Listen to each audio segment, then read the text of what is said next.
Welcome back to Tales from the Vale. Tonight, we journey to the misty highlands of Scotland, to a time when ancient clans ruled the glens and old magic still clung to the stones. Our story begins with the proud MacLeod clan, led by their chieftain, Ian MacLeod, a man as rugged and unyielding as the mountains themselves. One bleak autumn evening, as a storm raged outside the castle walls, a sound cut through the howling wind. It was a wail, a lament so filled with sorrow it seemed to seep into the very marrow of your bones. The guards on the ramparts shivered, their hands tightening on their spears.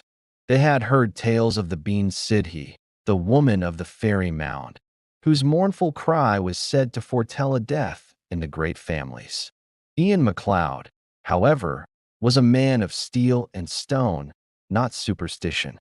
He dismissed the sounds as nothing more than the wind playing tricks on fearful minds. But his wife, Alara, knew better. She had heard the stories from her grandmother, tales of a spectral woman with long, silver hair and eyes red from weeping, whose cry was an inescapable omen. The next morning, a messenger arrived, breathless and pale.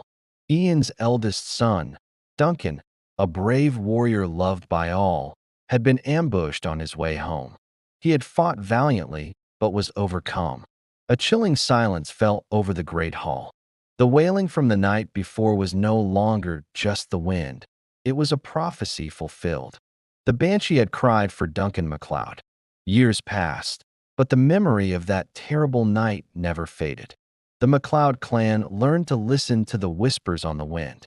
They say that to this day, when the mist rolls thick over the moors, and the moon is hidden, alone, sorrowful cry can sometimes be heard echoing through the glens of Scotland. It's the lament of the Banshee, forever bound to the fate of the ancient families, a chilling reminder from the Vale that some warnings should never be ignored. Thanks for listening to our tale. If you enjoyed this journey into the unknown, be sure to like and subscribe for more tales from the Vale. Until next time, stay curious.